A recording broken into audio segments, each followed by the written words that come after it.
ನೋಡಿ ಇದು ಯಲಕ್ಕೂರು ಗ್ರಾಮ ಅಂತ. ಯಲಕ್ಕೂರು ತುಂಬ ಊರಿಗೆ ಬಸ್ ಇಲ್ಲ, ಏನಿಲ್ಲ.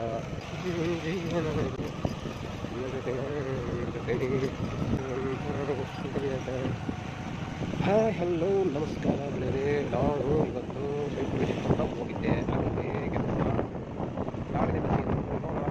ನಾನಿವತ್ತು ಕುದುರೆಗೆ ಹೋಗಿದ್ದು ವಾಪಸ್ ಚಾಮರಾಜನಗರಕ್ಕೆ ಹೋಗ್ತಾ ಇದ್ದೀನಿ. ಬಿಕಾಸ್ ಇವತ್ತು ಒಂದು ಸೈಟ್ ವಿಸಿಟ್ ಇತ್ತು, ಹಾಗೆ ಅದು ನೋಡ್ಕೊಂಡು ಮುಗಿಸ್ಕೊಂಡು ನಾನು ಮತ್ತೆ ಮನೆಗೆ ಹೋಗುವಂಥ ಸಂದರ್ಭ ಬಂದಿದೆ. ಸೊ ಮನೆಗೆ ಹೋಗ್ತೀನಿ. ಹಾಗೆ ಮನೆಗೆ ಹೋಗಿ ಸ್ವಲ್ಪ ಹೊತ್ತಿದ್ದು ಮತ್ತೆ ಬೇರೆ ಕಡೆ ಹೋಗಬೇಕು. ಎಪ್ಸೂರ್ ಹತ್ರ ಹೋಗಬೇಕು. ಎಪ್ಸೂರಲ್ಲಿ ಅಲ್ಲಿ ಒಬ್ಬರನ್ನ ಮಾತಾಡ್ಸ್ಕೊಂಡು ಬರಬೇಕು. ಸೊ ಇವಾಗ ಒಂದು ಕೆಲಸ ಮಾಡೋಣ, ಒಟ್ಟಿಗೆ ಅದು ಮುಗಿಸ್ಕೊಂಡು ಬಂದ್ಬಿಡೋಣ. ಅದು ಮುಗಿಸ್ಕೊಂಡು ಬಂತು ಅಂತಂದರೆ ಅಲ್ಲಿಗೆ ಒಂದೇ ಸಲ ಮನೆಗೆ ಬರ್ಬೋದು.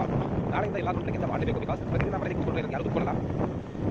ನಮ್ಮ ಜವಾಬ್ದಾರಿನ ನಾನೇ ಹೊತ್ಕೊಂಡು ಹೋಗಬೇಕಾಗುತ್ತೆ. ಸಂದರ್ಭಗಳು ಏನೇ ಇರಲಿ, ಪರಿಸ್ಥಿತಿಗಳು ಏನೇ ಇರಲಿ, ಬಂದಂತೆ ಸ್ವೀಕರಿಸುವುದು ನೂತನ ಅನುಗ್ರಹ ಹೊಂದಿದ್ರೆ ಬಂದಂತೆ ಸ್ವೀಕರಿಸುವ ಎಷ್ಟು ಚೆನ್ನಾಗಿದೆ. ಹತ್ತತ್ತನೇ ಕಾಗೋಡುಗಳನ್ನು ಸೃಷ್ಟಿಸ್ತಾ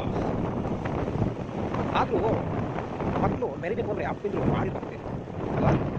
ಅಪ್ಪಿಂದ್ರು ಮಾಡಿದ್ದಿಲ್ಲ ಅಂತಂದಾಗ ಮಕ್ಕಳು ಮೆರೆಯೋದಿಲ್ಲ. ದೀಪತರ ಉಳಿಯೋಕ್ಕೂ ಆಗಲ್ಲ. ಬಿಕಾಸ್ ಇವತ್ತಿನ ಪರಿಸ್ಥಿತಿ ತುಂಬ ಮುಖ್ಯ. ಇವತ್ತು ವ್ಯಕ್ತಿಗೆ ಬೆಲೆ ಇಲ್ಲ, ಮನುಷ್ಯನಿಗೆ ಬೆಲೆ ಇಲ್ಲ, ಕೇವಲ ದುಡ್ಡಿಗೆ ಮಾನವೀಯತೆಗೆ ಬೆಲೆ ಇಲ್ಲ.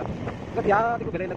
ಓನ್ಲಿ ಒಂದೇ ದುಡ್ಡು ಯಾರಿಗೆ ಯಾರೋ ಒಬ್ಬರು ಕೇಳಿದ್ರೆ ಅವರು ನೀವು ಅವ್ರು ಟೈಮ್ ಕೊಟ್ಟಿಲ್ಲ ಅಂದರೆ ನೀವು ನಿಮ್ಮನ್ನು ಬ್ಲಾಕ್ ಲಿಸ್ಟ್ ಆಗ್ತಾರೆ. ನಿಮಗೆ ಕೇಸ್ ಕೊಟ್ಟೇ ಬಿಟ್ಟಿರ್ತಾರೆ. ಕೊಟ್ಟಾಗ ವಾಪಸ್ ಕೇಳಬೇಕಾದ್ರೂ ಪದೇ ಫೋನ್ ಮಾಡಿ ದುಡ್ಡು ಕೇಳಿದ್ರೆ ಯಾವಾಗಲೂ ನಿಮ್ಮನ್ನು ಬ್ಲಾಕ್ ಲಿಸ್ಟ್ ಆಗ್ತಾರೆ. So moral of the story ಏನಪ್ಪ ಅಂತಂದರೆ, ನೀವು ಕೊಟ್ಟರೂ ಕೆಟ್ಟವರಾಗ್ತೀರಾ, ಕೊಡದೆ ಇದ್ರೂ ಕೆಟ್ಟವರಾಗ್ತೀರಾ. ಸೊ ಈ ಜನಗಳಿಗೋಸ್ಕರ, ಈ ನಿಮ್ಮ ಸುತ್ತಮುತ್ತ ಇರುವ ಜನಗಳಿಗೋಸ್ಕರ ನೀವು ಸಫರ್ ಆಗ್ತೀರಾ.